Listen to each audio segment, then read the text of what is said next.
Hello everybody, welcome back to another episode of the Casual Criminalist. As always, I'm your host Simon. Welcome. Wham's here on my right in this case? Matt. Thank you. Matt has written me a script. I should say Matthew Markham, to be more precise, because there's two Matts who write for this channel, and we've got Larry Nassar, the Olympics' most prolific predator. Brilliant. I vaguely know about this. Isn't he the coach who was touching all those kids?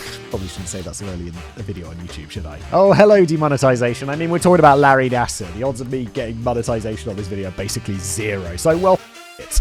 But still remove the F word just in case, dear editor. For one of the show, if you're new here, I've never read this before. We're going to learn about it together. Let's go.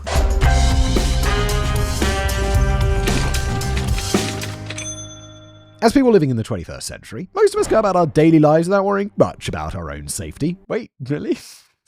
I worry about my own safety quite a lot. I don't know why. I'm just like, I don't want to die or get injured. I'm like, my wife was like, you want to go skiing this year? And I'm like, nah, it's too dangerous. I'm like, I don't enjoy skiing enough for it to offset the danger. And she's like, oh, but it's nice. And I'm like, no, I don't want to go. We do this by trusting, at least on some level, that our laws and institutions are capable of protecting us from threats both big and small without us doing much to directly oversee them. That's why we rarely stop to wonder if the bottle of Coke we just pulled from the shelf contains traces of raw sewage. That's not something I worry about. I worry about, like, I don't know, getting hit by a car, like not looking when I cross the road, getting stabbed up. Even though I live in a very safe place, I guess I don't worry about that one that much. Although I did park in a dodgy part of town the other day. I was more concerned that my car would get broken into than I'd get, like, mugged or something. But there were some shouty people on the street. Not shouting at me, just shouting at each other. I'm like, oh, hello. I've stumbled into a rough part of town, haven't I? Even though we've never personally inspected the bottling plant ourselves, it's also why most of us don't lie awake in bed at night worrying that the nearby dam might be about to burst and provide us with a complimentary indoor swimming pool. Oh my god, Matt, are you trying to give me more things to worry about? I worry enough, my dude. I don't need this. Yet we know deep down that mishaps do happen because things can and do go wrong from time to time. Humans are only human after all, but we certainly don't like to dwell on the possibility. Yeah, I mean, when I was having my house reconstructed, which fortunately is now mostly finished,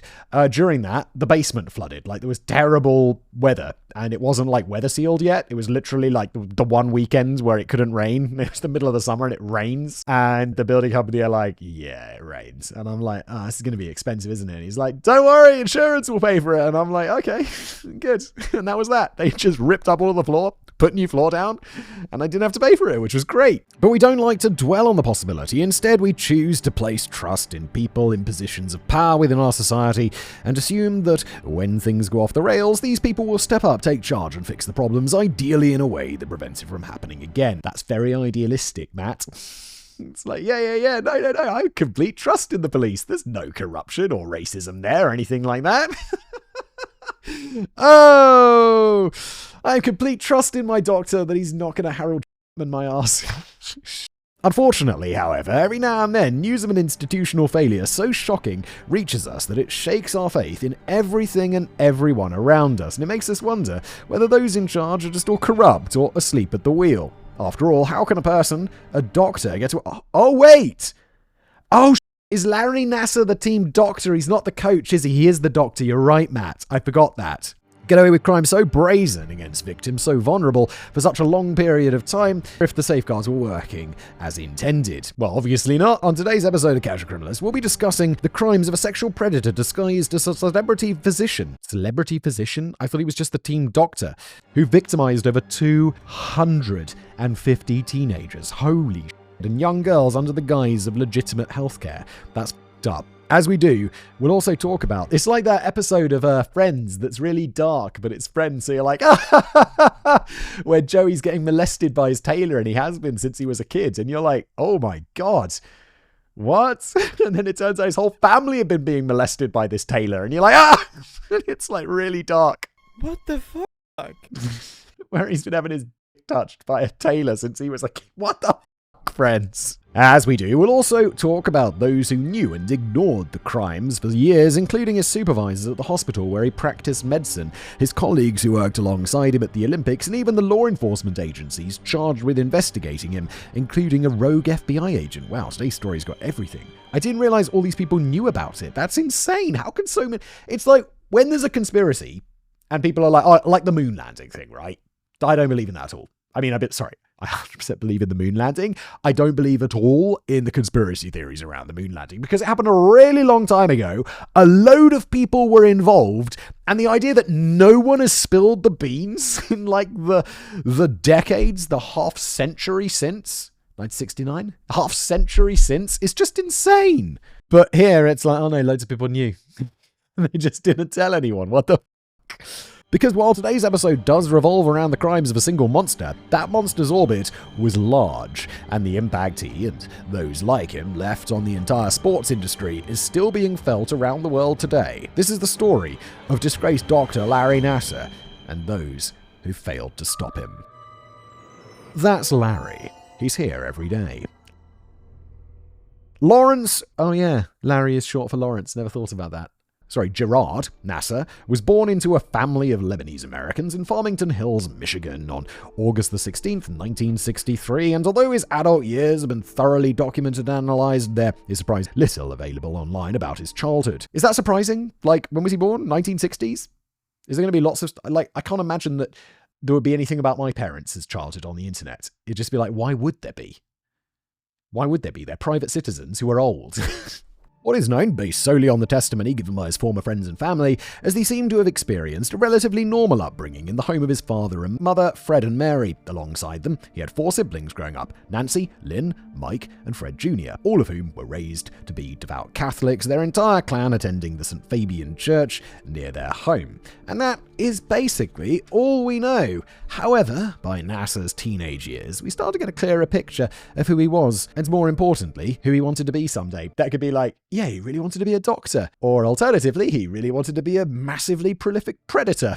At North Farmington High, Nassar was reportedly heavily invested in sports, which drove him to become a student-athlete trainer alongside his older brother Mike at only 15. Working in this role, he was responsible for the upkeep of the gym's athletic equipment, assisting the coaches and other trainers, and providing basic first aid to student-athletes in the event of an injury. This is so basically free labor.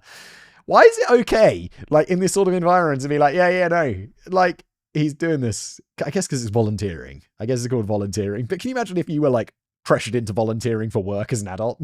You'd be like, that is definitely a violation of something. Overall, it was a solid start for someone wanting to become a professional athletic trainer, which is exactly what young Nassar originally planned to do. Okay, took a different path, quite a different path, becoming a doctor. Upon graduating in 1981, he continued his education at the University of Michigan, where he would go on to get a bachelor's degree in kinesiology, the study of human movement. Oh, okay, I was like, wait, is he doing a study of that tape? That's bullshit. Allegedly, in my opinion. But it is, in my opinion. He then also involved himself in various college athletic programs as a volunteer, specifically the university's football and track and field teams. When this was done, he then enrolled in a master's degree program at Wayne State University. His name sounds like Batman or something. I love that. However, his ambitions began to change around 1986 when he got a job working for the USA Gymnastics national team. That was the moment that he realized he wanted to be an amazingly prolific predator. No, just made that up. Just made that up. It's not what happened. USA Gymnastics is an organization that we'll be covering in much greater detail in a later section because of their role in covering up various sexual crimes throughout the years. And it was and is the governing body of men and women's gymnastics in the United States. They are also the organization responsible for selecting and training athletes to represent the United States at the Olympic Games every 4 years. There's all sorts of shady around the Olympics, right? I mean, allegedly, in my opinion. I'm not going to name specifics, but the whole thing is like allegedly pretty corrupt, right? That's a thing. Like, the whole sports thing is up. Like, you hear about, oh yeah, no, it's just they found a suitcase of money in his car, and you're like, I wonder how that got there. As you can imagine, getting a job working with USAG was a pretty sweet gig for Nassar because it allowed him to get a foot in the door at an organization with ample upward mobility. However, it was while working there that he also changed his mind about the whole athletic trainer career path. Now, he instead decided that he wanted to become a doctor for USAG. That's a bit, so you've finished your degree, you've gone and got a job, and you're like, actually, I'd like to be a doctor. Bro, you going back to school for a long time. Thus, in 1988, he dropped out of Wayne State to return to his old stomping grounds, where he enrolled at MSU's College of Osteopathic Medicine. Wait. Is it okay to say this? But osteopathy is also that's like chiropractic, right? It's not real. In my opinion, allegedly, it's not real. I mean, it's a real thing that happens, but in my opinion, it does nothing, and it's just placebo and nonsense. There's no science to back this up, right? In my opinion. Sorry. Chiroptasy? chiropractic, notoriously litigious. Because they want to shut people up, allegedly, in my opinion. He studied there for 5 years, eventually graduating with a sports medicine degree in 1993. Now, seeing as little Larry has officially become Dr. Nassar, we need to take a brief pause to introduce another man who will become very important throughout the rest of the chapter. His name is Coach John Geddard. He is one of many people who will turn a blind eye to Nassar's innumerous abuses over the coming years. Nassar had first met Coach Geddard, who was approximately 6 years older than him, when he was still an undergraduate at MSU in 1984. At that time, Geddard was the head coach at the Great Lakes Gymnastics Club in Lansing, Michigan, where he was in the process of making a name for himself. Throughout his 12 years with the gym, Geddard would go on to coach winners of over 50 state championships, 11 individual championships, and 5 all-round national championships. I have no idea if that's good or not. I know nothing about sports. I especially know nothing about college or lower sports in the United States. Just nothing. I recently found out that, is it the Champions League? Isn't the top league in football? The top league is like the Premier League. And I'm like, well, why the fuck would you call the second best league the Champions League? Or something like that. It's very confusing. If you couldn't guess, this was extremely impressive. Okay, well, there you go. I often say, when someone writes me, there's this famous writing phrase, which is show, don't tell. But with sports, I need to be told. You can show me how good he is by saying all of these things, but I truly appreciate that Matt also tells me here, because otherwise I wouldn't know. Leading him to win awards for Male Coach of the Year for the United States Gymnastic Federation in 1988 and Regional Coach of the Year in both 1990 and 1991. Because the pair got along so well, Nassar and Geddard had started working together while Nassar was still in college in 1988, and they continued their professional relationship once he became a doctor in 1993. They also became very close personal friends, and together with Geddard training and Nassar treating injuries and performing physical therapy, they would make a very effective team. Yet despite this, many of Geddard's students would regard their time training under him as a never-ending nightmare. I have to know if this... Wait, he studied osteopathic medicine. I mean, yes, he was a real doctor. Former family... Oh, okay, so he was a former family medicine physician. I'm so confused. Maybe osteopathy is something else, but that's it's like chiropractic for your neck, isn't it? Oh, maybe there is something to osteopathy. My bad. I was then everything I said previously, just relegate that to chiropractic. Someone let me know in the comments below. I can't do it live on air, and Matt couldn't have predicted that I'd be interested in this. Lindsay Lemke, one of Geddard's former students, would put it mildly when she said he was abusive. Oh, so we're talking about Geddard as well. Sorry, I thought we were talking about old Nassar here. Wow, okay. Geddard, who was known for being extremely demanding, would reportedly scream and berate his girls at Great Lakes, calling them names, insulting both their performances and their bodies. I mean, this is bad, but he was abusive. I'm like, oh God, what did he do? And it's okay, so he was just a piece of shit coach rather than, and don't get me wrong, bullying and all of this is bad. It's not as bad as what Larry's going to get up to, is it? I think it's okay that we put these things on a scale. Lots of people seem to think that's not okay, but obviously it's a thing. In pursuit of near perfection, he placed all of his athletes on a strict diet enforced by the threat of both physical punishment and public humiliation. If he thought someone wasn't losing weight as fast as they should, he would make them run laps while fat-shaming them in front of the rest of the girls. This would destroy their self-esteem, making them feel less than worthless. And if that wasn't bad enough, girls that gained weight had it even worse. He would force them to scrub the gym's bathroom tile floor with their toothbrushes. Alright, so he's a bully. We don't call them coaches, we call them PE teachers. We had a PE teacher at school who was a South African guy, and so he had this very strong South African accent. He's like, when I was a boy, if I misbehaved in class, I would be beaten, but I cannot beat you. So instead I will make you run and run and run until you puke. And he would just send us on incredible runs, and he'd just be shouting at us to go faster.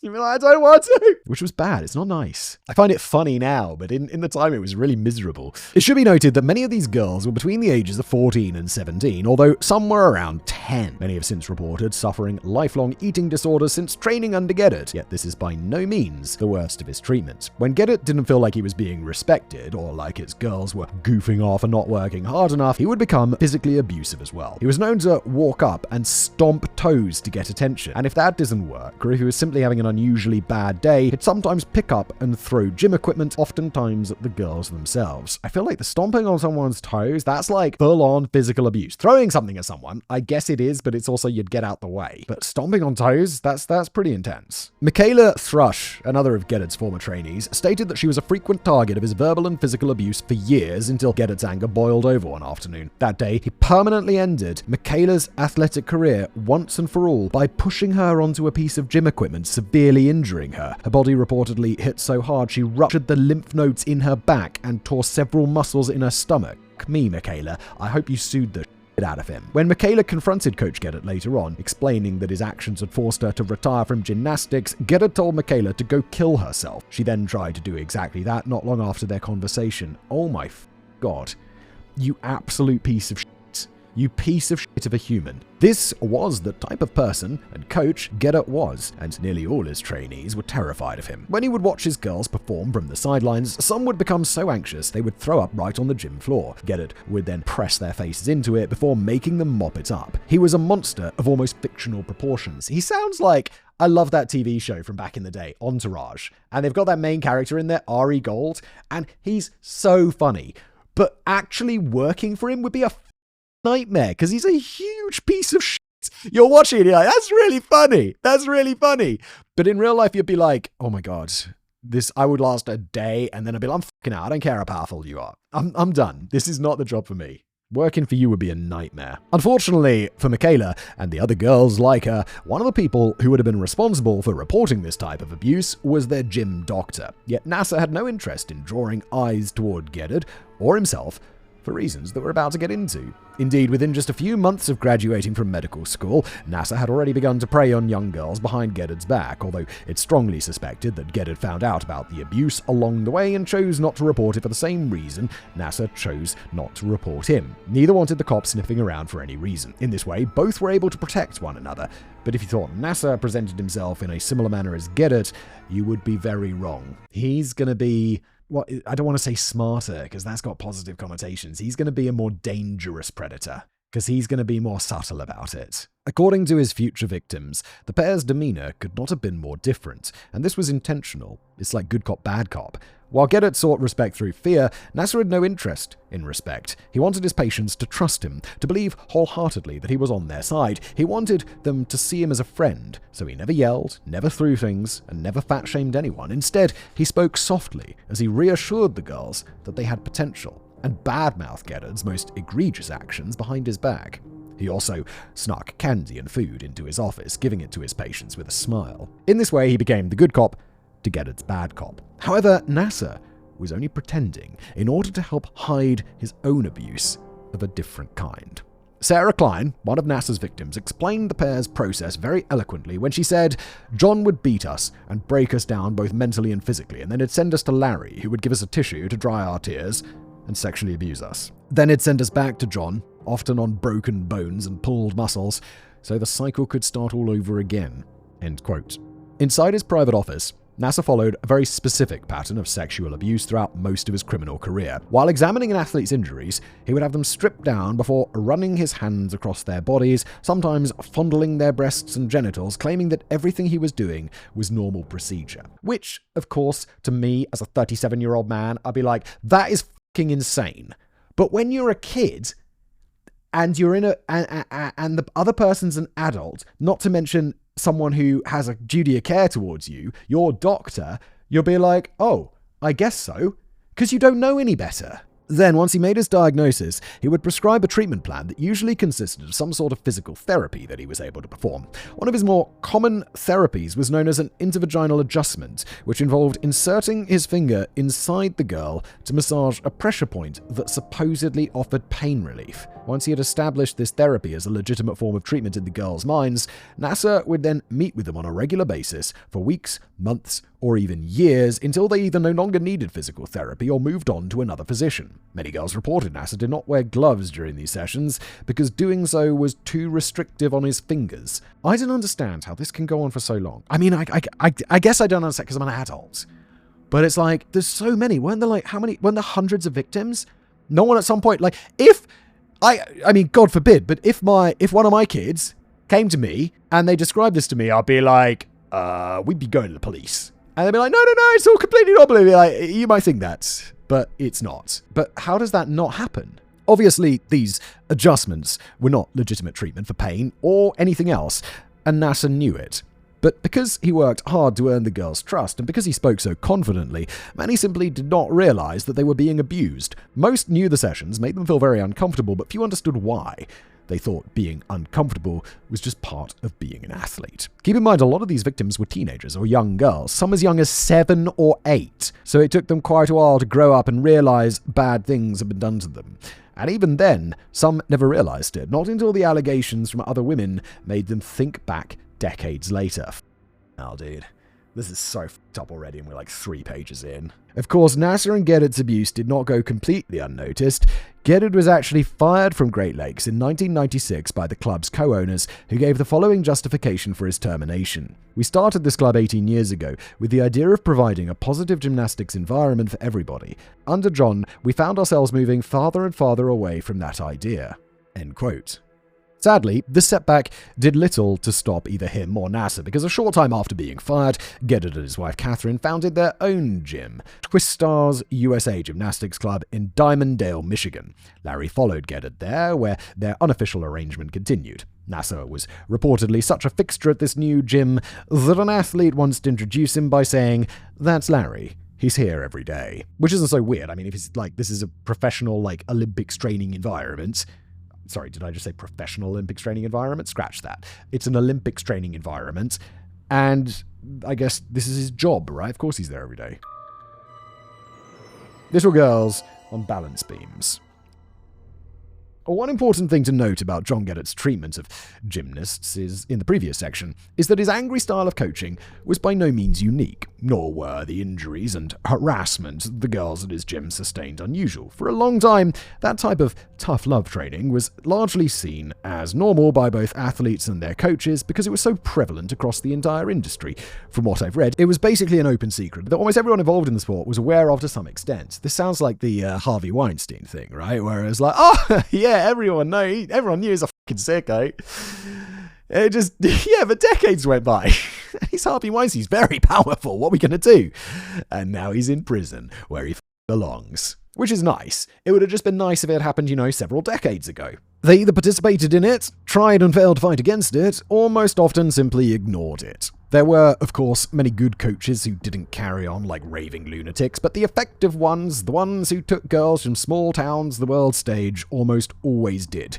Thus, the abuse was oftentimes seen as necessary. I say that as a precursor to this. Abuse and gymnastics went hand in hand for many years, and that abuse was one of the main reasons that little girls were chosen to compete in the Olympics in the first place. Starting in 1928, the year women's gymnastics first premiered at the Model Olympic Games, and all the way up to the 1960s, female gymnasts were typically adult women. However, as competition between countries, notably the United States and the Soviet Union, heated up, many coaches began seeking any competitive advantage available. This led some to realize focusing their efforts on younger girls was a better use of their time for a number of practical reasons. My wife's into gymnastics. She follows this. And she's like, yeah, it's really unusual for someone like... She was watching that Simone Biles documentary. I don't remember how old Simone Biles is. I don't think she's even 30, right? But the fact that she won in the Olympic Games is like, whoa! Because it's almost always people younger, because gymnastics is apparently, I guess we're about to find, like, easier for younger people.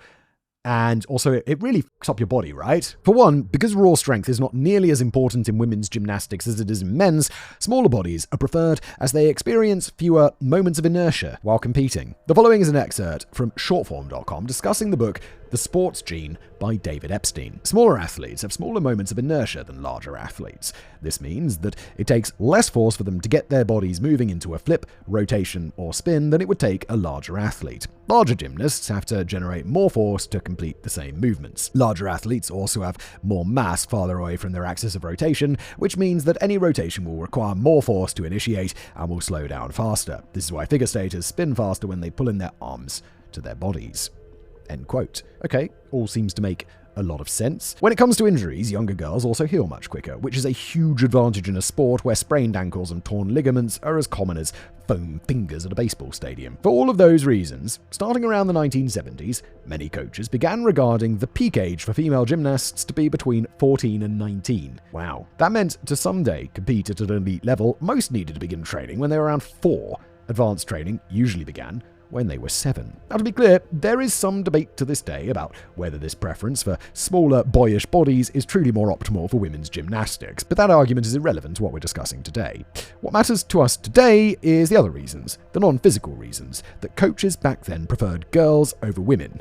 the social and psychological advantages. Yeah, it's like younger people, of course, are going to be easier to manipulate. If you shout at an adult, they're potentially just going to leave. You're just like, no, I'm out. I'm just going to leave. But you can it's not saying insane things to say. It's obviously easier to bully young people. And then you're going to get better results because it seems that's what... it's but it is what it is. Unlike fully grown women, young girls and teens had no work or family obligations, were not expected to get married or have children, and could easily spend 20 to 30 hours per week every week training in gyms with their coaches, which still is the norm for aspiring elite-level gymnasts. Oh, okay, I thought it was just because... they're more likely to respond to yelling. But all of this also makes sense. However, even more important was the fact that young girls are also easier to control than adults. There we go. Especially when coaches assume an authoritative role in their lives before they enter kindergarten. In this way, girls could be taught to never question their coach, never disrespect them, and never speak out about anything negative they experience behind closed doors. This allowed coaches to push girls the way Gedda did, almost without consequence, all the way to the Olympic level. With the power dynamics in place, it's easy to see how verbal abuse, mental abuse, physical abuse, and in some cases sexual abuse all became a daily part of these girls' lives. Yeah, sort of, but there's 4 things there, and I would say that 3 are pretty separate from the 4th. Verbal, mental, physical abuse. That is the sort of stuff. Look, both of these guys are pieces of shit, don't get me wrong, but get it. He's doing it because he's probably also a sadist, but he's doing it because he's like, this is how we train. This is going to make you better. Whereas the last one, sexual abuse, that's just because you're a sick fuck. And many never came forward because compliance had been drilled into them. In fact, speaking out was known to be the fastest way to end your career. I apologize if this brief history lesson has caused Simon's eyes to gloss over. Not at all, Matt, but I wanted to provide a bit of context about the sport itself and the mindset of many coaches involved before introducing one of our next big names, Coach Bella Karolyi, the man who has been credited by some as being largely responsible for shaping modern women's gymnastics. At one point in his career, that was considered a compliment, but his legacy has now been overshadowed by abuse allegations and his long-time association with Larry Nassar. In his youth, Bella was a champion boxer in Romania, his home country, as well as a competitive hammer thrower. He also attended Romania's College of Physical Education, where he studied and practiced gymnastics. While there, he met his future wife and coaching partner, Marta Eros. They married in early 1960s, when Bella was just beginning his professional coaching career. Over the next 15 years or so, Bella then gained fame while coaching at several boarding schools in Romanian towns with names so long that I won't even make Simon attempt to pronounce them. Matt then links something, but I stopped using the iPad because it was really big and heavy. I started printing out the scripts again because I hate the environment, so I can't click on this link to the pronunciation, Matt. Anyway, by the 1970s, Bella's coaching methods were turning girls as young as 14 into elite-level gymnasts, earning him the position of head coach for the Romanian team in 1974. However, 2 years later, an event occurred that cemented him as a coaching legend as well as changed the sport of gymnastics forever. Bella's protege, whom he had been training since she was 6 years old, Nadia Kamenetsi, received the world's first perfect score in gymnastics at the 1976 Montreal Olympics. She was only 14 at the time. Nadia, who many described at the time as having very serious eyes for a child, was a prodigy who showed the world how impressive teenage girls could be at the sport. She inspired many to follow in her footsteps while also causing many coaches to double down on their efforts to recruit and train younger girls, including US coaches who desperately wanted to compete with Romania. Yet they never could. Bella's girls were simply better by every measure. Alongside Nadia's perfect score, Romania's artistic gymnastics team brought home a total of 8 medals that year, 3 gold, 2 silver, and 3 bronze. That left the United States feeling very upstaged and many coaches bitter. Yeah, because the United States, when was this happening? The 1970s? The United States is way richer than Romania today, obviously. But back in the day, it's going to be an even bigger, starker difference. And also way more people in America. There's way more people to choose from. They needed to find a way to replicate Bella's success, and they got their chance when Bella decided to swap teams. In 1981, is he going to defect? Is he going to defect? Awesome. In 1981, while on an international gymnastics tour, both Bella and Marta defected to the United States, listing political asylum as their reason for fleeing. Once their asylum was granted, they moved to Texas, where Bella's reputation as Nadia's coach led to many parents personally seeking him out. They all wanted him to train their daughters to make them Olympians, and this led to Bella and Marta purchasing a 2,000-acre property just north of Houston. Holy shit. America's really big. 2,000 acres. What do you need all that space for? Which they named Karolyi Ranch. Someday, this ranch would become the national team training center for USA Gymnastics. There's that name again. In the following years, Karolyi's fame and wealth continued to grow as he attracted more and more girls to his ranch. By 1984, the year of the Los Angeles Olympics, there were over 1,400 girls enrolled. That same year, McDonald's would even pay to have their logo, the Golden Arches, sewn onto the girls' competition outfits. This was ironic in a very horrible way, considering Karolyi's girls were never allowed to eat anything as calorie-rich as McDonald's. Yes, but that's hardly a new thing for sports. Like Marlboro sponsoring Formula One, maybe Formula One drivers would smoke, because it's got to be quite stressful and intense. I bet they did back in the day, when smoking was like half, considered healthy, good for weight loss, got to be lithe to be a Formula One driver, and also, you could die. So they're probably cigarettes, like those. Yes, just like John Geddes, Bella and Marta Karolyi, who ran the ranch as a team, were famously strict about what the girls could eat. They forced them to adhere to a diet consisting mostly of soups, and restricted them to 900 calories per day, which is 300 above literal starvation.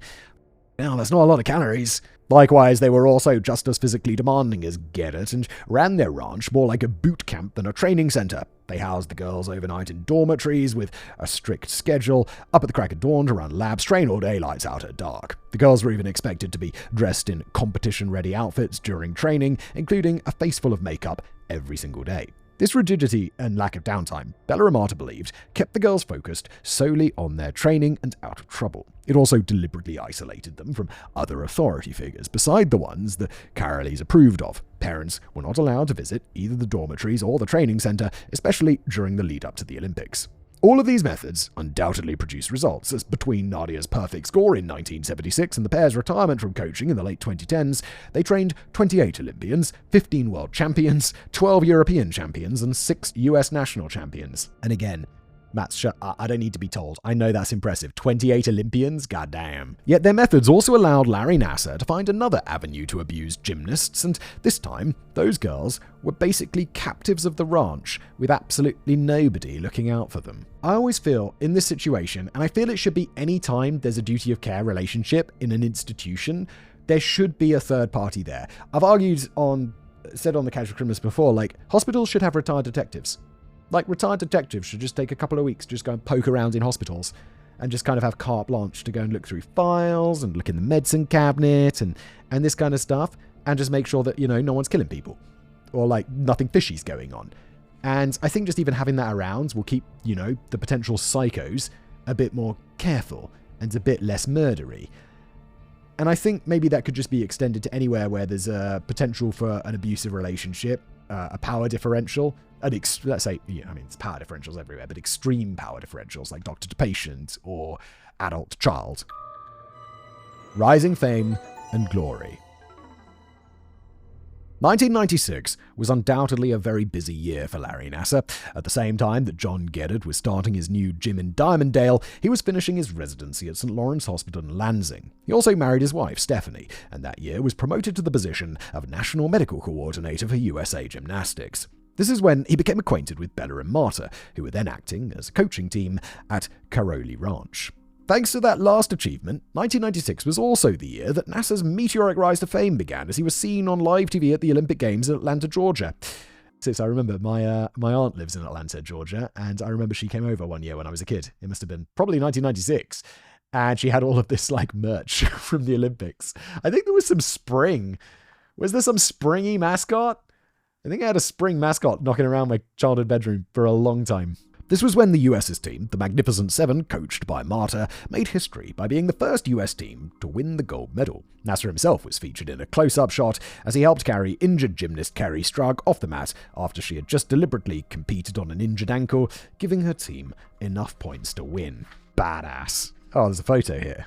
Jesus, her face, she's like, ah! Very quickly, Kerry was made a hero in the public eye for her sacrifice, and Nassar received his fair share of praises as well. Once returning to Michigan after the games, he began volunteering as a motivational speaker for student athletes at high schools and gyms around the Lansing area. This made his already packed schedule that year even more hectic. Yet 1997 was arguably just as busy for him. After completing his medicine fellowship, Nassar was hired by an assistant professor at MSU and began acting as the team physician for both the college itself and nearby Holt High School. Of course, this was in addition to his continued work at Twister's and the Karolyi Ranch, where he abused in secret. Guys, so he's busy. Like, I assumed that was his full-time job, working as the doctor at that ranch training place. But he's okay. Like at Twistars, Larry was a fixture at Karolyi Ranch during the Olympics, where parents and coaches, including Bella and Marta, trusted him wholeheartedly. He was allowed to treat girls completely unsupervised, both in his office and in the girls' private dorm rooms, whenever he saw fit, even after the lights went out. I mean, that last bit's a little bit weird, but of course he should be able to treat them unsupervised in his office. It'd be weird if there's someone else there when you're trying to talk to your doctor who you think cares for you and has your interests in heart. It would be weird if there was another person there, even your parents, because you might have something that you want to tell the doctor that you don't want to tell your parents. He was even the person the girls were in contact with if they had any problems during their stay. Each received a notification when they first arrived at the ranch, which stated the following: if you or anyone in your room has a problem at night or anytime, please call Dr. Larry Nassar, Debbie Van Horn, or a USA Gymnastics staff person. Please do not call your personal coach. Lindsay Lemke, who we discussed very briefly in an earlier chapter, claims she alone was abused over 600 times by Nassar over the course of her athletic career. This abuse occurred twice per day and largely followed the modus operandi that we've already discussed. To be clear, unlike Geddard, there is little direct evidence to suggest either Bella or Marta were aware of Nassar's sexual abuse at the ranch, yet it is obvious the environment they created, in which many girls have called prison-like, and it helped drive victims directly into his arms. He was continuing to play good cop to everyone else's bad cop, which allowed him to fly under everyone's radar, including his victims, most of whom still had no idea that they were being sexually abused. Horrifically, one girl would later recall a time when an underage athlete jokingly told her, "Larry was the first guy to ever finger me." She simply had no idea what she was saying. Of course she didn't. She's like, oh yeah, no, but that doesn't count because he's the doctor. It's completely normal. No, it's fucking not, but you don't know any better because you're a child. Fuck me, people. Yet, as bad as this was, it still wasn't enough for Nassar, who began looking for new ways to abuse, ways that would allow him to have even more private time with his victims. For this, he turned to his patients at MSU, who he sometimes lured to the home that he shared with his wife. This f***'s married? Oh, this new method worked like this. By relying on his well-known status around the Lansing area, Nassar would tell his patients and their parents that he was conducting a medical study in which he measured the efficacy of submerging a tense person's body in water before providing them with a new type of therapeutic massage. He would say he was conducting these experiments out of his home office, where girls who wished to participate would be dropped off for several hours. Because it would take so long, many parents did not sit around and wait, never once suspecting Nassar would try anything inappropriate. Yeah, because you trust your doctor. Once alone with the girl, however, Nassar would then lead her to his bathroom, where a hot bath was waiting. He would then request she strip off her clothes and climb into the tub to soak alone. Based on the information that would later be released, we know there were likely cameras in that bathroom, but no specifics about who Nassar recorded had been made public. After they had soaked, he would then lead them to his in-home examination room to abuse in his standard way, usually uninterrupted for hours at a time. The neighbors. So far, I've deliberately refrained from diving too deeply into individual accounts of abuse because, to be completely honest, I don't like writing about them. Thank you, Matt. I don't like reading about them. There are some true crime shows where it's just, that's what they do. They just go into it super deep, and I have no interest in that. I often say, like, in the violent episodes, it's more CSI and less Saw. That's what I'm after. I don't know what the equivalent is here, but I want to know about the story. I don't want to know. The details, I need to know how bad it was. I don't need specifics. I don't want that. And I don't think Simon would enjoy reading them, nor do I think many of you would enjoy hearing them. Another reason is that it would require a lot of repetition, as the majority of Nassar's abuse followed the same pattern that we've discussed. However, there is one unique account I do want to discuss in detail because it reveals several important things about Nassar himself, including the depths of his depravity, how trustworthy he seemed to those around him, and how manipulative he could be. This account was provided by Kaylee Stevens, a girl who is thought to be Nassar's only non-medical victim. According to Kaylee, she was 6 years old when her mother and father, who were called Jim and Laura, introduced her and her brother, who were called Billy, to Nassar in 1999. At that time, the families were neighbors, but they were also much more. Larry, Stephanie, Jim, and Laura all worked in healthcare, had similar interests, and got along well. Over time, this led them to becoming very close friends, and before long, the Stevenses and the Nassars were spending holidays together, going to sports games together, and having Sunday dinner together every weekend. These dinners were almost always held in Larry and Stephanie's home, which is where Kaylee would spend years being abused right under her parents' noses. It happened like this. On Sunday afternoons, while Laura and Stephanie busied themselves in the kitchen, Larry and Jim would usually take a seat in the living room to watch football on television. To keep Kaylee and Billy out of the way, Jim usually sent them downstairs to Larry's furnished basement. There was a TV and a VCR for them to watch Disney movies. Kaylee and Billy spent many afternoons down there, cuddled up under the blankets together, but when Kaylee was 6 or 7, Larry began to slip downstairs with them after dinner. I don't like where this is going. At first, Larry would only periodically check on things. Since he and Stephanie didn't have children of their own yet, he said he didn't mind, and it made him seem like he was doing Jim and Laura a favor by taking the kids off their shoulders for a while, which I'm sure most parents can relate to. But at some point, he began staying down there for a few minutes longer than necessary. Then those few minutes turned into 10 or 15 minutes. Eventually, he began taking a seat between them, saying he wanted to watch what they were watching, which is fucking weird. But if you're in this situation, even as an adult, you're like, oh, he's like one of my closest mates. What do you mean? No, of course he's not weird. It's Larry. One of the things Kaylee remembers most about her abuse, she now says, is the smell of the lotion Nassar used. He kept bottles of it placed strategically around the basement, so they were always within arm's reach of wherever he was. As he sat between them, he would reach over and pump some of this lotion into his hand, and he would then stealthily masturbate underneath the blankets. After a while, he would reach over, grab Kaylee's feet, and place them on his penis as he continued. Oh my god, Oh god. Sometimes when Kaylee wasn't interested in watching movies, Nassar would suggest they play hide and seek. When they agreed, he would have both Kaylee and Billy hide. Then he would always find Kaylee first. He would roughhouse by playfully throwing a blanket over the two of them, but underneath that blanket he would unzip his pants and reach for a nearby bottle of lotion. One day while Billy was upstairs, Nassar brought Kaylee into the nearby boiler room, claiming he wanted to show her something. He then closed the door, unzipped his pants, exposing himself, and he said, "You can see it whenever you want. You know that?" Kaylee didn't understand why she would want to see it, nor did she understand what was happening to her inside Larry's basement every weekend was abuse because, as a reminder, she was 6.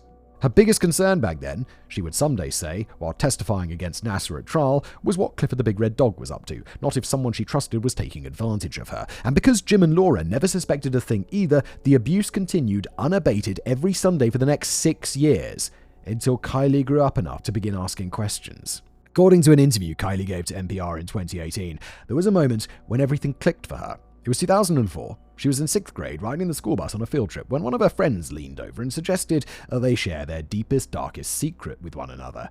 Oh my god, Kaylee said she thought about it for a moment and couldn't come up with a good answer. In her mind, she had no real secret, so her friend told her about how her cousin had gotten in trouble for sexually abusing her.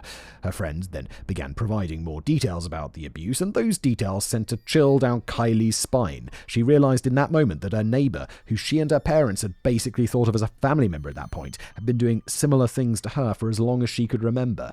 Oh my fucking god, I've got a chill down my spine. In an instant, a mental switch was flipped, and Kaylee's whole world got a lot darker. Wait, please, what? He should be going, come forward, please. Please. I know it's not going to happen, because obviously there's the whole rest of today's story, but please.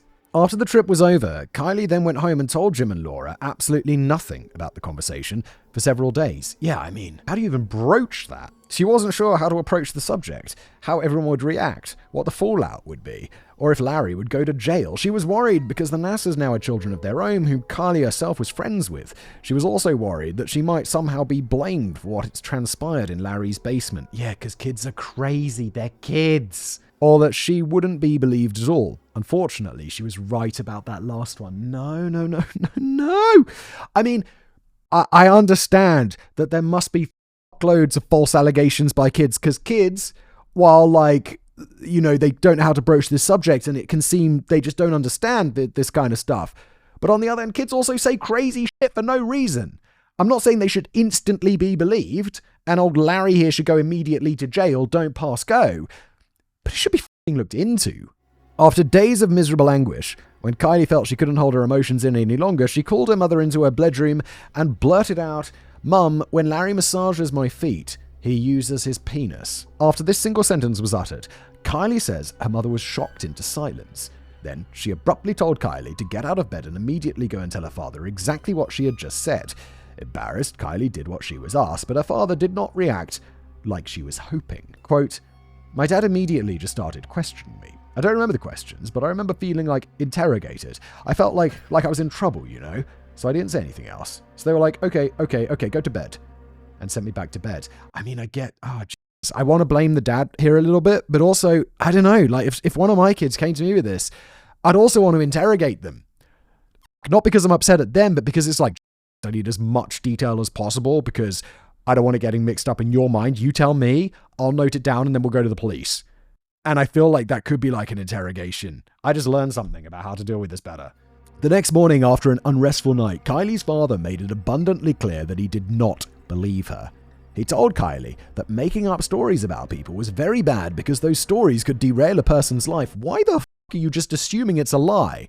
I get the interrogation thing. I'm willing to, not that I'm the arbiter of justice, but I'd excuse that. I can see myself making that same mistake.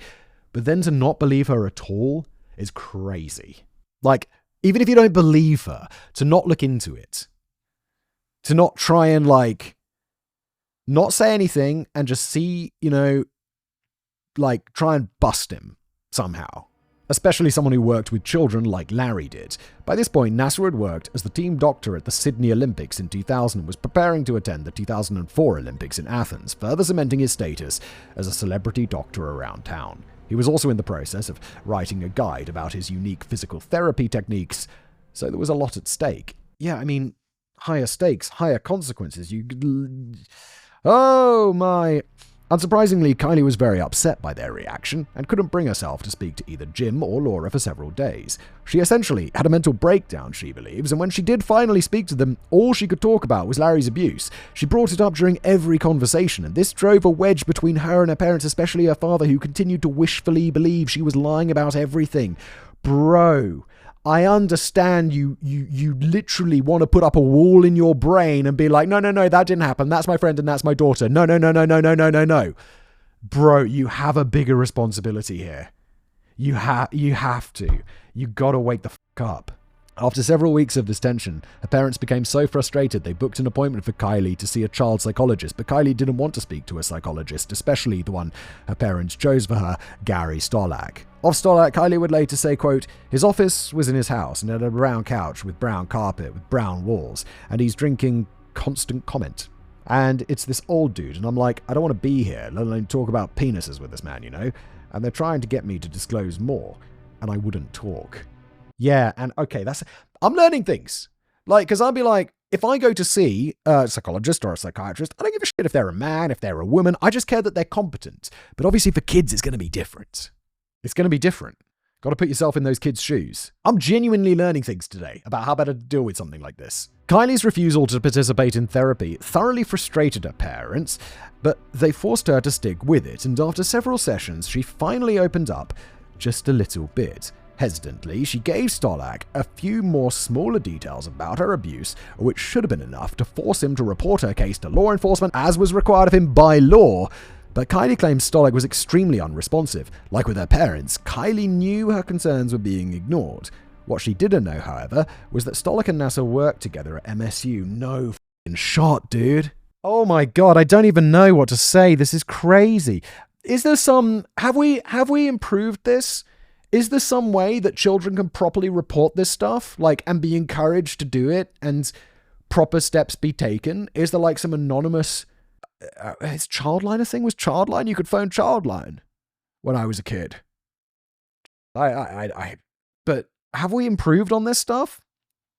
What's going on nowadays? To this day, it's not clear if Nassar and Stolak knew one another personally, but what is clear is that Stolak failed to protect Kaylee, and he would eventually be stripped of his medical license because of it. Holy shit, I mean, yes, that's deserved. being stripped of your medical license is like, that's your living. That's your living. Although that would not happen for another 14 years. The only action that Stolarz did take back in 2004 was he suggested that he, Kylie's parents, and Larry all have a sit-down together in his home office without Kylie present. Unsure of what else to do, Jim and Laura agreed and told Larry about the allegations. Larry then agreed to a sit-down, and Kylie was left alone while her parents and her abuser drove off to speak with her therapist without her present. When they all returned, it was obvious whose side they were on. It wasn't hers. This is so up. That afternoon, Jim and Laura invited Larry inside and they all sat together with Kylie inside the living room. Kylie pointed to Nassar and accused him of abusing her, but her parents took Larry's side. They made her sit in silence, as all of them took turns lecturing her, including Larry, who said, "No one should ever do that, and if they do, you should tell somebody." I don't know what's going on! This is insane! After this traumatizing meeting concluded, Kylie's family did not visit the Nassars for over a year, and Kylie said it was obvious her father blamed her for the rift between him and Larry.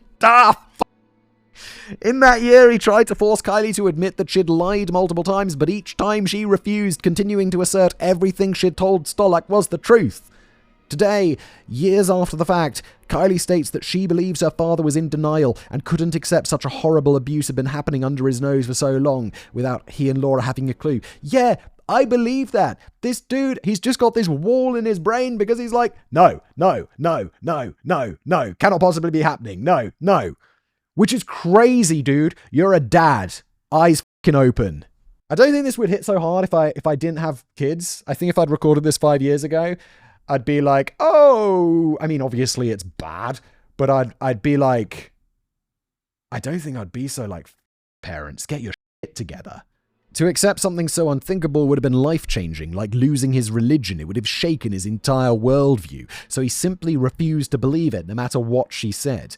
That choice permanently poisoned their relationship, as did what Jim did next. One day, after over a year of fighting, Jim got truly fed up and cornered Kylie. Quote, "I was sitting on the floor in my living room in front of the TV, and my dad looked down at me and said, 'If you don't tell the truth, I'm going to make your life a living hell.' And I believed him. I saw his face and I knew he meant it. And if I was not already in a living hell, I was underprepared to endure one.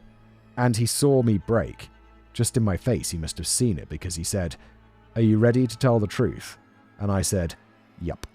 And he said, 'So you were lying?' And I said, 'Yup.'" As stated earlier, that quote, along with the majority of the information in this section, comes directly from Kylie's interview with NPR. I want to make it crystal clear, because while I normally try to pull from as many sources as possible, this is one of the most detailed accounts of her experiences that I was able to find online. The reason we're calling her parents Jim and Laura and her brother Billy is because their names have been left out in many articles, likely at Kylie's request.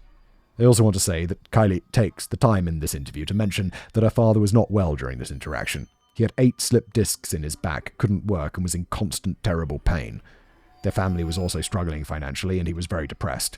None of that is an excuse for how Kylie was treated, but I thought it was worth mentioning, since Kylie herself brought it up in the interview. Following the forced admission that she had lied, Kylie then made to apologize to Larry, after which time both families made peace with one another. Soon, the Sunday trips to the Nassar's home resumed, and from this point on, there was no more abuse.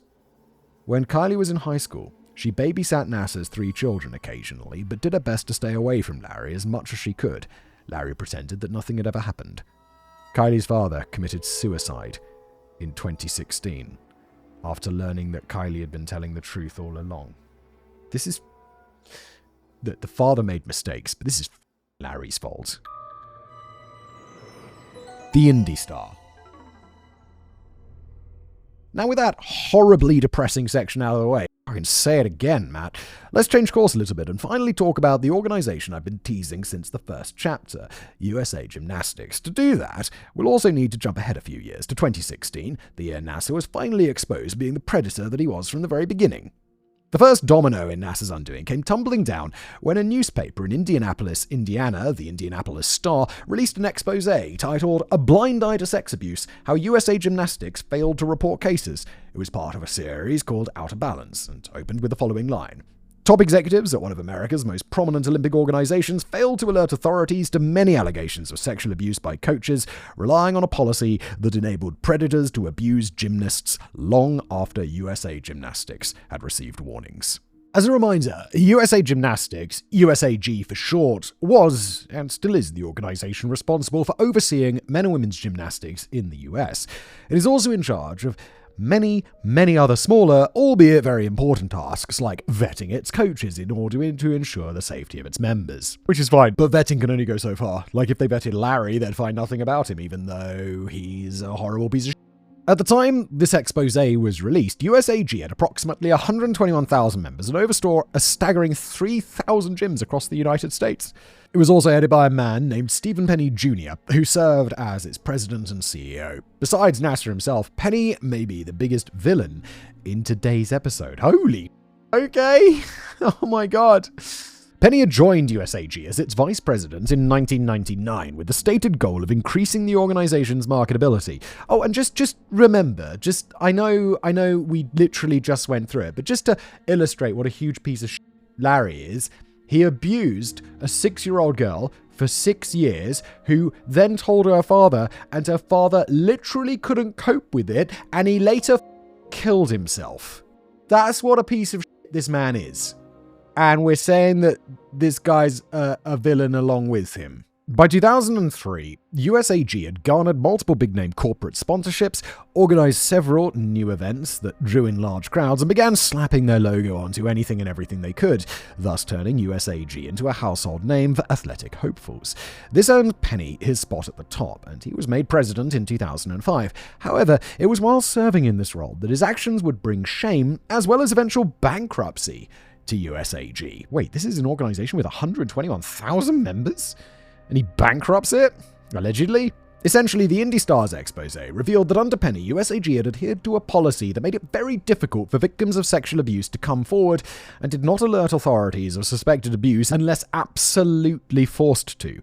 Specifically, the policy stated USAG would only report complaints of sexual abuse when those reports were both in writing and signed by either the alleged victim themselves or the victim's parents. Anything less, and I want to strongly emphasize the word anything, was treated as unsubstantiated hearsay and disregarded in order to protect the reputation of USAG and its staff. For context, this was, and still is, blatantly illegal, because all organizations that work with children are required by law to forward any complaints and suspicions of sexual abuse to the authorities without delay, regardless of whether or not someone attaches their name to it. This is done, obviously, because many victims are not comfortable coming forward, especially in abusive environments like the one that we've spent most of this episode discussing. Fucking obviously. What this all meant was that USAG had effectively been sweeping sexual abuse allegations under the rug for years for its own benefit, allowing those accused of horrendous sex crimes to continue coaching and abusing in the organization's gyms well after they'd been reported. And the Indie Star wasn't just speculating about hypothetical situations. They were able to list 4 examples of cases where exactly that had happened. These included Coach Marvin Sharp, Coach Mark Scheinfelbein, Coach James Bell, and Coach William McCabe, all of whom had been reported to and ignored by USAG officials before their crimes were later exposed. The circumstances surrounding that last person, William McCabe, were particularly egregious, as court documents from his trial showed USAG had received no fewer than 4 separate complaints regarding his conduct between 1998 and 2006, including one with 3 full pages of allegations. Yet still, neither Penny nor his predecessor had taken any action deliberately. Yeah, because they're covering their own f***ing bottoms. Like, of course they are. They don't want to... It's gonna... Horrifically, one of those reports came from a gym owner in Cape Coral, Florida, named Dan Dickey, who had fired McCabe in 1999 after learning he had bragged to another employee about sexually abusing a 15-year-old girl at his previous job. As stated, Dickey had wasted no time firing McCabe, but also wrote a letter directly to USAG's main office after learning McCabe had been rehired by another USAG-affiliated gym just months after his termination. What the f***? This letter outlined the suspected views very clearly for USAG and ended with the following warning. To allow this scumbag to continue working within the gymnastics community would be a terrible insult to all the gym owners and coaches who have worked so hard to build up the reputation of gymnastics. This guy is the exact reason why parents of young girls come to our facilities and request a female coach or teacher. In my opinion, this person has no right to work with children and should be locked in a cage before someone is raped. How can you ignore something like that? How, even if you're like, oh no, my reputation's on the line and my job, this is insane to ignore. You have to have better morals than this, people. Come on.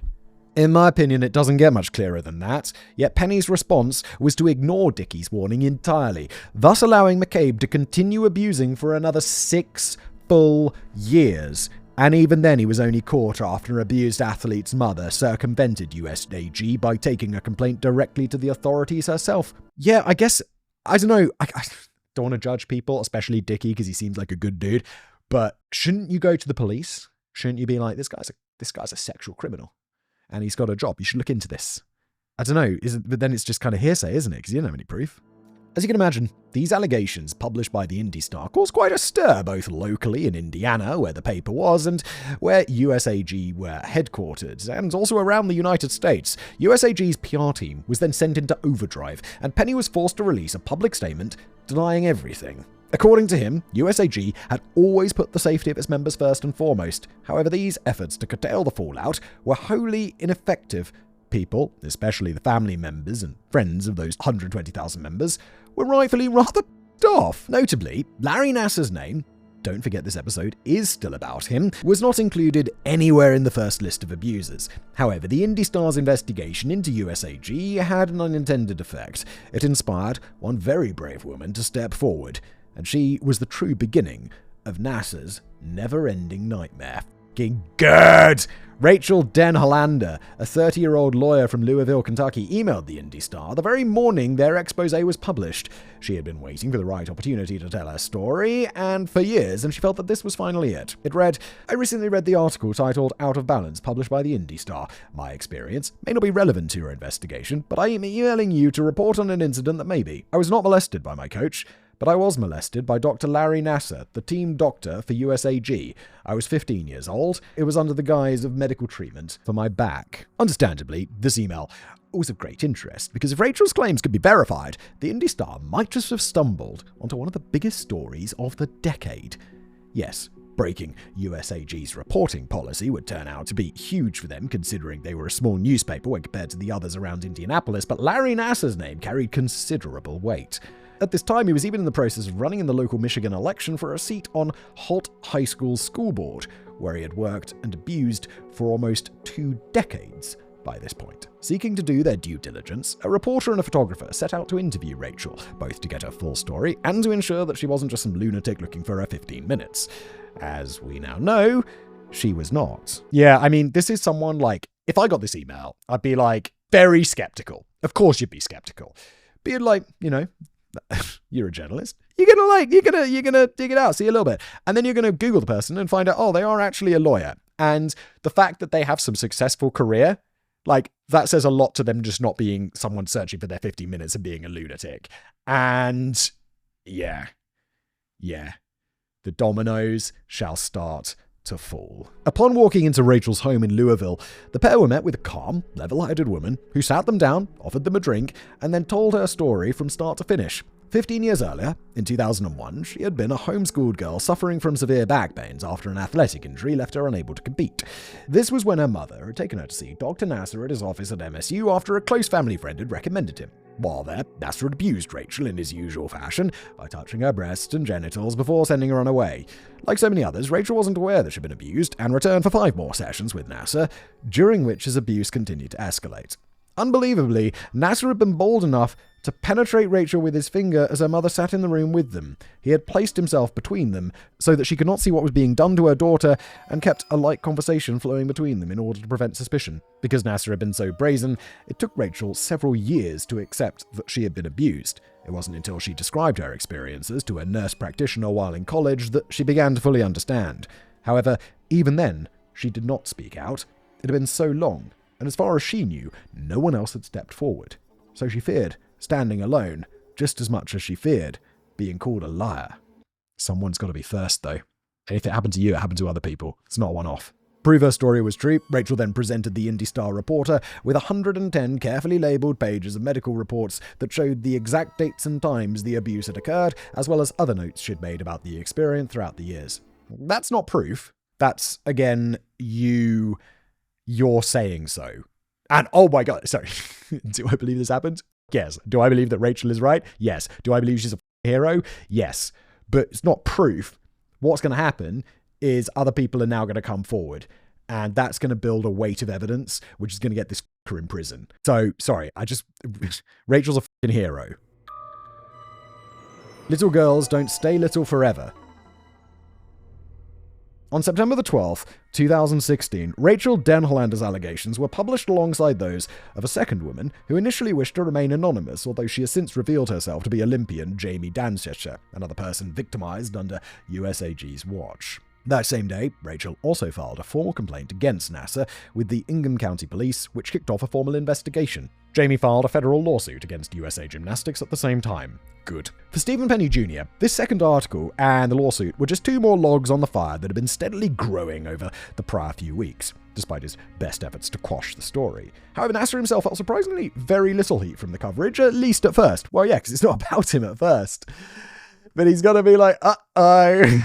And then it's going to go so wrong, Larry. Yes! I know they don't execute people, but I'd be down. We could stick a needle in his arm.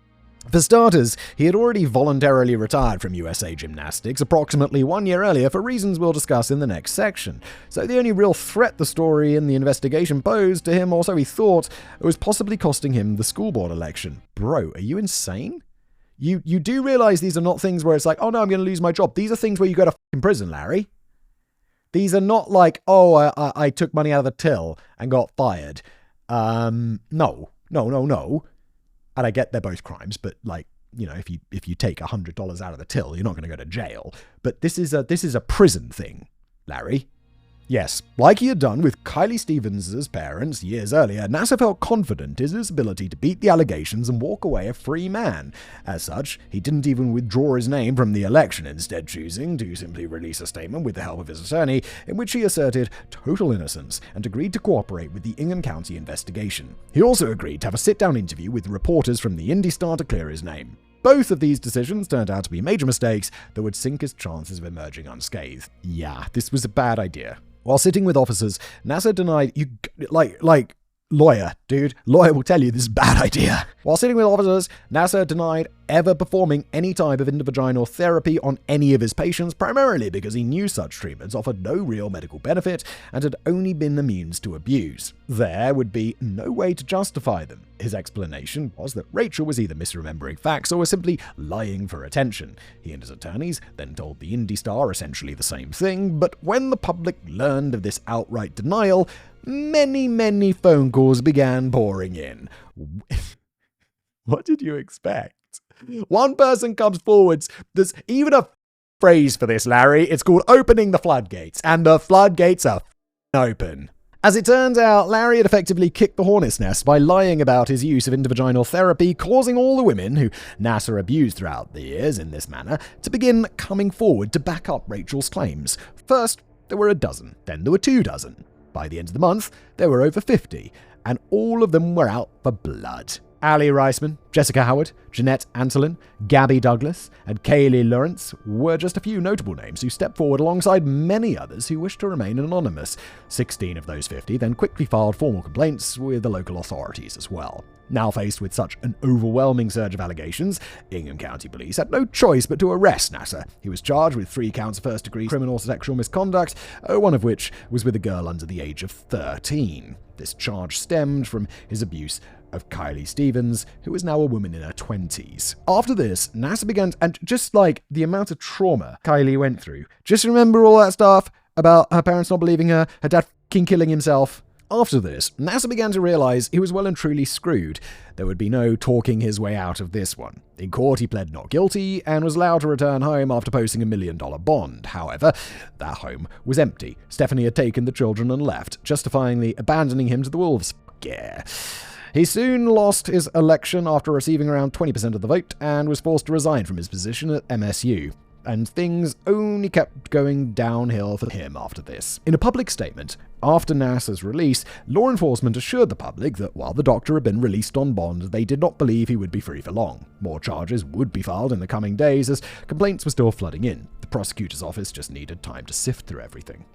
Now, sitting at home, alone, and watching his life fall apart, Nassar then made another critical error. Afraid his home was about to be raided, he attempted to hastily dispose of several hard drives by placing them in a garbage bin outside his home to be collected. As it turns out, he was right about the raid, and officers had been assigned to surveil him in order to watch for any signs of evidence dumping. There were officers ready to move in and recover those hard drives before they were hauled away and lost. When searched, the drives appeared empty, but forensic investigators were eventually able to recover 37,000 images and videos of word I can't say on YouTube, but CP, some of which was homemade. In one video, Nassar could be seen molesting a girl in a swimming pool. He was then rearrested and new charges were filed in federal court for both the images and for tampering with evidence. Bro's not very technically smart. You can't just, I just deleted the files and threw them away. Burn it with fire, Larry, what are you doing? I mean, don't, because it's all evidence that's going to get you sent to prison forever. But I mean, that's not data security, dude. I'm like, when I throw out a hard drive, you still wipe it like thoroughly, because I don't know, there's like bank shit on there or like personal documents. And if you're an actual criminal, use your brain. Christ. Now at this point, we're going to start speeding up because a lot happens in the next year, 2017. First, after finally sifting through all the reports and evidence, police filed charges for 22 new counts of first-degree criminal sexual misconduct with a minor, 15 in Ingham County and 7 in nearby Eaton County. This meant that Nassar would be facing trials in 3 separate courts, 2 local and 1 federal. In January, while he was awaiting those trials, Stephanie filed for divorce. 3 months later in April, his medical license was suspended, and in June, his parental rights were terminated. After this, it seems Nassar saw the writing on the wall and fully gave up. On July 11th, 2017, he pled guilty to 3 federal charges related to the creation of CP, and then on November the 22nd, while waiting sentencing from Judge Janet T. Neff, he accepted a plea deal for 7 counts of first-degree sexual assault in Ingham County, and 7 days later, he accepted another plea deal for an additional 3 counts in Eaton County. As part of these plea deals, prosecutors agreed to not bring forth any new charges against Nassar for 2 reasons. Firstly, it was assumed his sentence would be more than enough to see him locked away for life, and secondly, because women were still coming forward. By the start of 2018, there were over 135 victims, including one who stated Nassar had sexually assaulted her all the way back when he was a medical student at MSU. Police knew they didn't have the resources to investigate all the claims, and as suspected, it made no difference in the end. At his sentencing in December, Nassar received 3 consecutive 20-year prison sentences. Yes! Early the following year is then given an additional 175 years. Yes! As well as 125 years elsewhere. Yes! That's all but assuring he would die in prison. Yes, yes, yes. And I'm going to get the feeling, Larry, that you're not going to get a pardon from anyone because everyone thinks you're a piece of shit. The only way you're getting out of prison early, Larry, is in a body bag, because people like you don't do well in prison, and I sincerely hope you're not doing well in prison. Those sentences were handed down after Nassar's victims were finally given a chance to confront him in court to say what many of them had wanted to say since they were girls. In total, 159 women gave separate victim impact statements at his sentencing. This process took 7 grueling days, during which time most of them told heartbreaking stories about their experiences. They also took the chance to revel in the fact that Nassar was finally facing real justice. One anonymous woman who Nassar had lured to his home in 1996 under the guise of participating in a medical study said, "I knew when I left there that something had happened. I didn't know I was sexually abused. I just knew that I felt really uncomfortable and that something had gone on, but I didn't know what." Another, who wished to remain anonymous, asked, "Who was that first girl? Am I her? Do you even remember? Do you even remember what we will never forget? Can you even remember, Larry, when it all began?" However, by far, one of the most powerful quotes of the day came from Kaylee Stevens, whose father had taken his own life by this point. Perhaps you have figured it out by now, but little girls don't stay little forever. They grow into strong women who return to destroy your world. I got a shiver on that one as well. Yeah. Henny and the FBI. Now, with Nassar behind bars for the remainder of his miserable life and his victims having finally received closure, I wish it were time to write the wrap-up for this episode. However, I can't do that yet because there's still quite a bit more to discuss, as I can see, Matthew. Remember a couple of sections ago when I said that Stephen Penny Jr. was possibly the biggest villain in the story besides Nassar? Well, we haven't even gotten to the worst of his actions, nor have we discussed why Nassar voluntarily resigned from USAG in 2015. We also haven't talked about the FBI's failure that I teased. Oh yeah, there was corruption, something like that. Teasing the intro, but that's okay because these three things all interconnected. So if you'll bear with me for just a moment, we'll slow down and go back to early 2015, to over 18 months before Rachel Denhollander stepped forward, and we'll talk about how Stephen Penny Jr. successfully conspired with a rogue FBI agent to cover up Nassar's crimes. This section revolves around the abuse of three women, one of whom was Olympian Michaela Maroney. In the early spring of 2015, gold medalist Michaela Maroney, who was 20 years old at that time, told her parents that Larry Nassar had abused her at Karolyi Ranch from the time she was 13 until she was 16. She didn't go into specifics with them, but a vague admission prompted them to reach out and file a complaint with USA Gymnastics anyway, specifically with CEO Stephen Penny. They hoped, as any sensible person would, that action would be taken swiftly, yet they didn't hear back from him for several months, despite following up several times. It wasn't until they threatened to take their complaint to the authorities that Michaela was told the FBI's local field office in Indianapolis, Indiana would like to speak with her. The FBI then scheduled a phone interview with her several days later, where Michaela bravely told them as much as she could while sitting alone on the floor of her bathroom. What is going to happen here? During the call, Michaela revealed the full, horrific details of her abuse, right down to the smallest minutiae, much of which she had never disclosed to anyone before. She told the agent how she first met Nassar at Karolyi Ranch after an injury and how the abuse had started within minutes of them being introduced. She told them how mortified she had felt during the abuse, how the feeling had stuck with her, how merely thinking about everything would trigger a days-long bout of PTSD. She told them how Nassar had continued to abuse her as she competed all around the world, how he would deliberately pull strings so that she would be his last patient of the day so that they could spend hours together in his office. She told them how he had molested her the day she had won her gold medal at the London Olympics in 2012, permanently tainting that memory and so many others for the rest of her life. After this, Michaela then went on to give details about one specific night in a hotel in Tokyo in 2011 when she was traveling to compete in the Gymnastics World Championships. At some point during the trip, Nassar had drugged her with sleeping pills, and she had awoken in the middle of the night inside his hotel room, naked and being abused. Deathly afraid, she had laid as still and quiet as possible, all but certain that he was going to kill her once he was finished. But he didn't. He allowed her to walk away from his hotel room, and she spent the remainder of the night wandering the halls alone in a foreign city at 16, unsure of what to do with herself. After Michaela was finished telling this and more to the agent, she claims to have heard nothing but silence for at least a minute before a disinterested voice on the other end of the line coldly asked, "Is that all?" At this point, Michaela felt her heart sink, as she immediately knew from his annoyed tone that this was not going to help her in any way. Despite pouring her heart out, she believed nothing would happen to Nassar, and she was right. Nassar was allowed to retire from USA Gymnastics without Penny or the FBI ever releasing any information about his crimes or her statements. She did not receive a follow-up from the FBI until after Nassar had been arrested in 2016, approximately 13 months later. He basically got away scot-free. When the media started reporting on Michaela's story after Nassar's arrest, as well as similar accounts from multiple other girls, the DOJ's Office of the Inspector General, or OIG, stepped forward to say that they would be opening an investigation into the FBI to determine why complaints had been ignored. What would the possible reason be? Why is like this FBI agent like mates with someone? Is he doing someone a favor? He's putting his career on the line. And when the results of that investigation were released, the public was both shocked and horrified. Behind the scenes, serious corruption was happening inside the FBI, leading some to call Nassar's botched investigation one of the FBI's greatest failures of the past several decades. You see, What Michaela and her parents were not aware of was that Stephen Penny had tried his hardest to bury the allegations against Nassar the way he had buried allegations against many other USAG employees, by stonewalling the victims and hoping the complaints would go away. Most of the time, this strategy worked.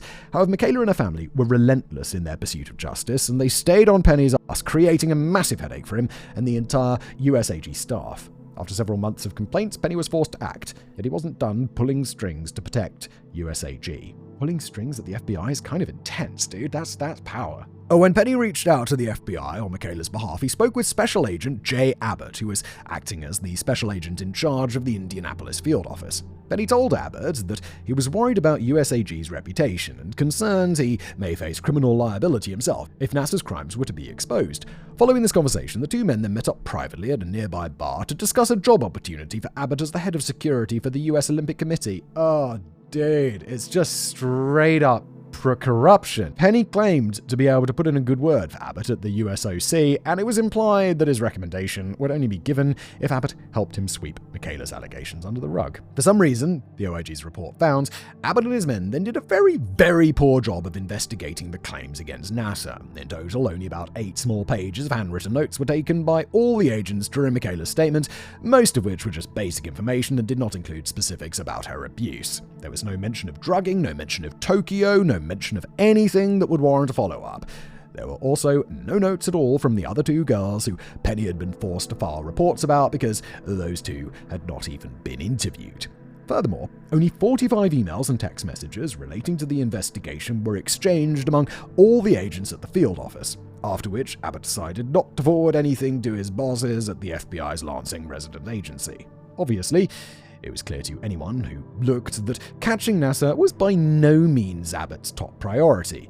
He wanted that job working for the USOC, which paid considerably more than his current job. Like I said, just straight up corruption. In the OIG's executive summary, they stated, despite the extraordinarily serious nature of the allegations and the possibility that Nassar's conduct could be continuing, senior officials in the FBI Indianapolis field office failed to respond to the Nassar allegations with the utmost seriousness and urgency they deserved and required, made numerous and fundamental errors when they did respond to them, and violated multiple FBI policies. However, that's still not all Abbott did. The report also found that, in an attempt to cover his own ass, Abbott had falsified internal memos related to the investigation. He lied to OIG investigators while giving his own statement regarding Michaela's statement and released false information to the media to make it seem his office had not dropped the ball. All of this had been done as a direct response to Nassar's story gaining traction in the media. In the end, it was clear that Agent Abbott's actions had resulted in Nassar going free and abusing girls for at least 13 more months after Michaela gave her statement. However, to this day, neither he nor anyone else from the FBI has ever been criminally charged for their failures. In 2022, federal prosecutors claimed there was simply not enough direct evidence for a successful prosecution, despite the findings of the OIG. Abbott retired from the FBI in January 2018 and does not respond to media inquiries. Shock. I'm surprised he got to retire. This feels like very fireable. Penny was never held accountable for orchestrating the cover-up either, nor was he held accountable for the other crimes he allegedly committed. After the Nassar scandal broke, Penny allegedly attempted to orchestrate a cover-up of his own on behalf of USAG by ordering all medical records bearing Nassar's name be removed from Karolyi Ranch and handed to him in Indianapolis. He did this after learning Texas police were planning a raid on the ranch. Those records have never been recovered to this day. For this, Penny was indicted on September 28, 2018, which is how we know about his alleged actions. However, those charges were eventually dropped 4 years later when federal authorities announced there is now insufficient evidence to prosecute according to current law and facts present in the case. Wow. Like Agent Abbott, this allowed Penny to walk away without ever spending a day in prison. Wait, so he destroyed the evidence, and then because he destroyed the evidence, there wasn't any evidence. Allegedly. What the f***? Ongoing fallout. The last thing we need to discuss today is what became of the other people in our story. People like John Geddert, the Karolyis, Gary Stolak, as well as the organizations they worked for, because you'd better believe there were many, many civil lawsuits in the wake of the scandal. USA Gymnastics, along with the United States Olympic Committee, were ordered to pay $380 million to Nassar's victims. Penny was also forced to step down shortly before USAG declared bankruptcy. The organization is now reopened with a new board of directors and a government-mandated oversight committee. As for Karolyi Ranch, it was shuttered in 2017 amid the allegations. No charges were ever filed against Bella or Marta because it could not be proven they had knowledge of any particular abuse. They're now retired. John Geddes, on the other hand, was charged on February the 25th, 2021. He was accused of 20 counts of human trafficking and forced labor, 1 count of sexual assault, 1 count of second-degree sexual assault, 1 count of racketeering. Not even quite sure what racketeering is. What is racketeering? Set of illegal activities aimed at commercial profit that may be disguised as legitimate business deals. So like fraud, extortion, bribery, threats. Okay. And 1 count of lying to a police officer. Is that a crime? Wait. It's a crime to lie to a police officer? I assumed it was I assumed you could lie to police officers until they made you take the oath. Oath? Is it called an oath? Like where you put your hand on the Bible and say like, I swear I'll tell the truth, but like where you perjure yourself. Because perjury is a crime. For these, he was facing up to 24 years in prison. However, he would never face trial. After seeing how Nassar's life had been thoroughly destroyed, he decided to end his own life at a rest area alongside Interstate 96. Just hours after the charges were filed, he was 63. Sarah Klein, one of his accusers, said the following: "His suicide is an admission of guilt that the entire world can now see." Yep. I'm with you on that one, and because he's dead, we can't defame him. I think he's guilty of all of it. And he... As for people in hot water at MSU, we've already mentioned that Gary Stolak was stripped of his medical license in 2018, but Nassar's victims claimed at least 11 other people from MSU had knowingly ignored Nassar's crimes for years, despite laws that necessitate they come forward. These people, who had been warned or witnessed something, should have caused them to file a police report, yet none of them did. Among those named were MSU President Lou Anna Simon, Dr. Brooke Lemon, psychiatrist Lionel Rosen, supervisor Rebecca Cass, coach Kathy Klages, coach Kelly Burt, and 5 athletic trainers. Of those, President Lou Anna Simon and coach Kathy Klages were the 2 who got the most coverage. However, even they avoided jail. Lou Anna Simon was charged with 2 felonies and 2 misdemeanors after authorities announced she had lied about her knowledge of Nassar's crimes in an official police interview. Prosecutors stated she had been aware of the incident of assault in 2014, 2 years prior to the Indy Star's article. However, a judge eventually dismissed the charges in 2020. Similarly, Kathy Klages was charged with 2 counts of lying to the police, and she was eventually found guilty and sentenced to 90 days in jail and 18 months probation. However, that conviction was overturned in 2020 after the Michigan Court of Appeals determined her false statements had been inconsequential rather than material. Whilst apparently lying to the police is a crime. You learn something new every day. Been doing a true crime podcast for ages. Just found out that's illegal. The charges were then fully dismissed in November 2022. In the end, MSU was ordered to pay over $500 million in settlements to the athletes and fines for violating mandatory reporting laws. Likewise, for Agent Abbott's failure, the FBI was forced to pay out $138.7 million to his victim in April this year, making it clear this stuff. That's a settlement, isn't it, for one person? Making it clear this story is still very much ongoing. Victims are also still coming forward. The current estimate is now between 250 and 300. As of today, Nassar himself is still imprisoned. Oh, he hasn't been stabbed yet? Oh, come on. At his time, there has reportedly been brutal. Oh, he has been stabbed! In 2023, he was stabbed 6 times by a gang of inmates who targeted him for being a pedophile. From this, he nearly died. He now states he lives in constant fear for his life. And this isn't me saying this. Matt has put it in all caps. Oh no! And I'll just repeat that by saying the only thing that I'll say actually, oh no, about is that they failed. What a piece of Oh no! That's the end of the episode. Miserable. What a miserable piece of That's it. I'll see you next time.